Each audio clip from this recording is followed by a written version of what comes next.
Hi everyone! Okay, I feel like this video needs no introduction because if you've been following me, you know Roman Small recently announced a drop of 20 new colors. 20!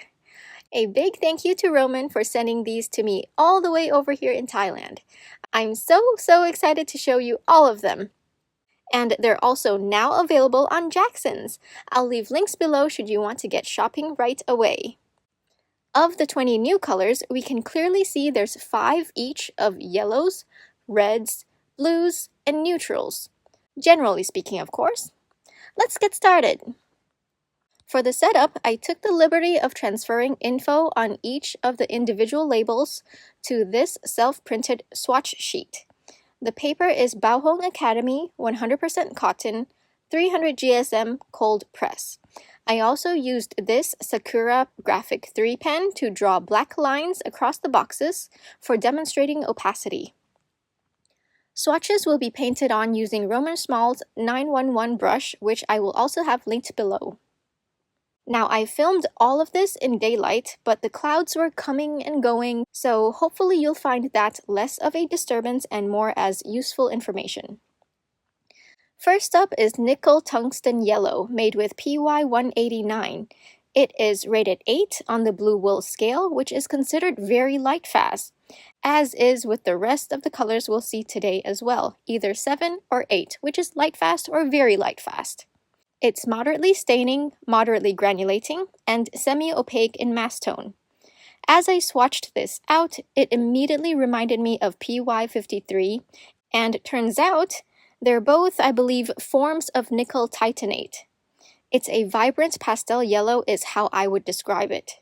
I was curious about the granulation as we don't normally see a lot of granulating yellows in watercolor, so I tested it out. Here it is mixed with the phthalo blue we'll get to later on. The yellow granulation is definitely apparent. I'm already so excited to try mixing this with other colors. Next is Azo Yellow made with PY128, moderately staining, non-granulating, and transparent.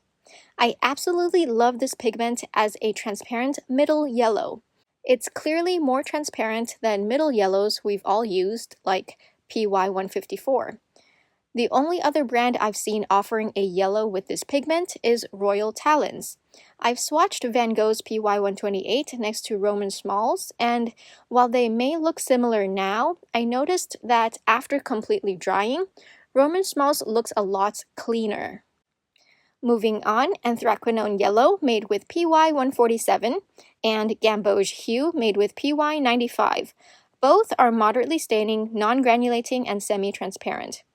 I would consider them both warm yellows. They're honestly very similar in hue, with Gamboge leaning just the slightest bit more orange. Next up, Bismuth Orange made with PO86. Moderately staining, moderately granulating, and semi-opaque. It's basically a granulating orange, which reminded me a lot of a Gallows Hokkaido orange that is also a granulating orange, but a Gallows is more muted, whereas Roman Smalls is more vibrant. So to test the granulation, I mixed it with transparent phthalo blue and the granulating strontium violet. It's a bit difficult to tell, but the granulation and color separation is definitely there. Next, Raspberry Red made with PR272, labeled as staining, moderately granulating, and semi-opaque. I'm not seeing much granulation, if any exists. It is a nice, bright, and vibrant middle red. It's definitely not as transparent as quinacridones or phthalos, but the vibrancy really comes through. And then here is Quinacridone Warm Scarlet, PR207. Moderately staining, moderately granulating, and transparent. Again, I'm not seeing any granulation, but I'm so happy this is one of the new colors because I already love Roman Small's Cherry Quin Red made with PR209. This one is ever so slightly warmer, but just as beautiful. Here is a quick swatch next to Rembrandt's PR207. The hue is the same, but Roman Smalls is more saturated. Moving on to the rest of the reds, there are 3 new Perylene colors. Perylene Vermilion made with PR123, Perylene Scarlet made with PR149, and Perylene Red Deep made with PR179. And the best way I would describe the first two is red crimsons, but with Perylene Scarlet having a more orange undertone. As for Perylene Red Deep, I believe this is being introduced possibly as a replacement for the discontinued Quin Maroon PR206. Unfortunately, I don't have that to compare to, but here is a couple quick swatches for your perusal. It's the tiniest bit more orange than White Knight's PR179, but clearly different from Daniel Smith's PR206. At the time of recording this, Jackson's still seems to have Quin Maroon in stock, so if you think you're going to miss it, it might be well worth grabbing a pan or two. Okay, we have now reached the violets and blues. I'm quite excited about these. First in this group is Strontium Violet made with PV62, moderately staining, granulating, and semi-transparent. I absolutely love this one. I love the granulation and the hue. If you haven't seen my videos, I've actually done a comparison of this pigment from Schmincke and Lucas. Unfortunately, I used up the Schmincke one, but here is a side-by-side swatch of the Roman Szmal and Lucas. Lucas's is still not as pigmented, while Roman Szmal's is basically the same as Schmincke. Here is Aquarius Violet, also known as Plum, I think, made with PB29, PV19, and PR255, staining, granulating, and semi-transparent. So this little swatch really doesn't do it justice, so I'm swatching it out again in my Kadi Fat Book here. Let's just skip to when it's completely dry in sunlight. You can clearly see the ultramarine blue separation and that orangey red from the PR255. I think this color could be very useful for painting moody dark skies during sunset. Personally, I think I still prefer Roman Szmal's Shadow Violet as a color, but this one definitely gives a different feeling. And then, I'm so excited about this one, Phthalo Blue Turquoise shade made with PB15:4. As with all phthalos, it's staining, non-granulating, and transparent. I got a lot of messages when people saw this. As you know, I recently posted a video on phthalo turquoise alternatives, and one of those was Maya Mary Blue's Phthalo Turquoise, also made with PB15:4. So how could I not show you the difference? Here it is. It's a small swatch, but you can see the obvious difference that Maya Mary's is a lot more green. To be honest, I feel like Roman Szmal's PB15:4 is more what I expected a PB15:4 would look like. Next, Royal Blue Light made with PW6, PB29, and PB15:1. Moderately staining, non-granulating, and semi-opaque. It is what it is, a pastel blue, but I really like it as a baby blue color. Which got me thinking, I kind of wish maybe Roman Szmal would come out with a set of pastel colors, maybe? I'm not sure if people are still into pastel tone watercolors, but I definitely grabbed myself a set.